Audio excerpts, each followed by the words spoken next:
So when you're addressing any human being on the face of the planet, you will always address them by what you see inside of them. People tend to choose one thing, and they focus in on that one thing, and it defines that person to that person, and they're speaking to that one thing in that person. For example, somebody offends you, you're speaking to the offense. You're lashing out to them. You're offended. So you're addressing them according to the offense, calling them names and stuff like that.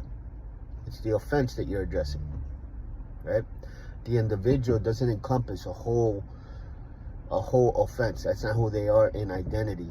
However, people tend to look at a person, a human being, and they either see something that is good or bad, right?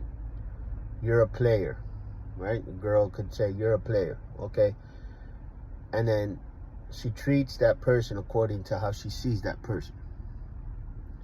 For that one thing. That's who they are to them.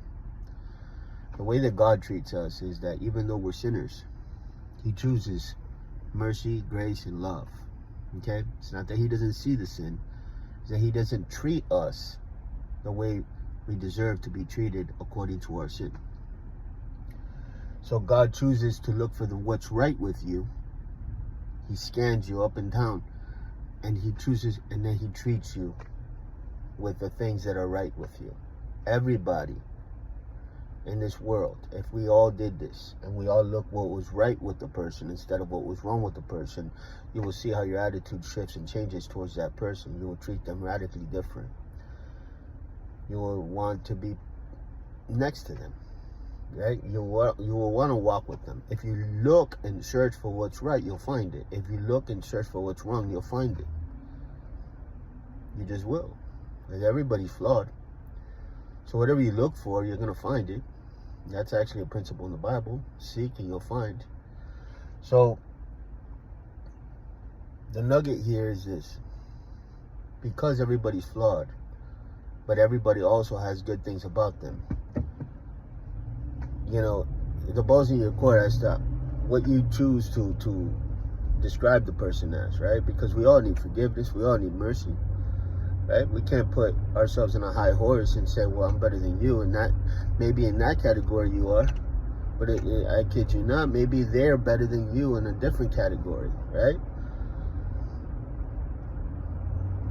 Maybe you don't cheat, maybe they do, okay? But maybe they're very good with finances and you're not, like as an example, right? Everybody has good things about them, right? And the world will be a much better place if we address everybody by what they have good and speak life into them in regards to what they have wrong with them. That's how they convert and change. I had a million things wrong with me, but God never spoke down on me. God lifted me up and started to speak life to me, started to give me identity. God will say things like, you're better than that. You're better than that.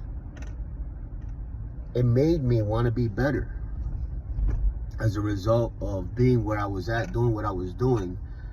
He was speaking life. He wasn't speaking shame or condemnation. He was speaking life, right?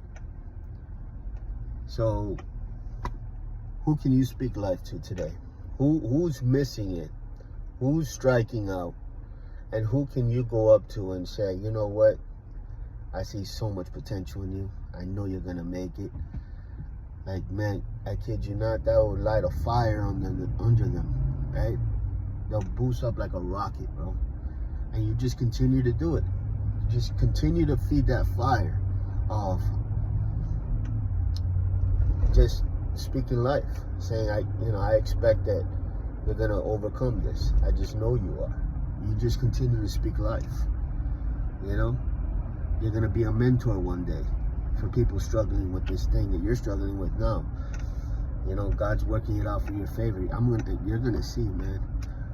You're going to see. You're going to have a breakthrough. Like, speak life, and you're going to see what happens to that person. Instead of saying, here we go again, you're a failure. You know, you can't ever get it right. I'm so sick and tired of you. Right? that's not going to do anything except push that person away, make them feel, you know, make them feel like they have to retaliate to defend themselves and all this other stuff. On top of that, they never get better because you're affirming them in that identity when that's not truly who they are. So choose to look for what's right with the person and edify them and boost them up on that. And then through that, you win their trust, their confidence, and that other stuff that's wrong with them, speak life over it.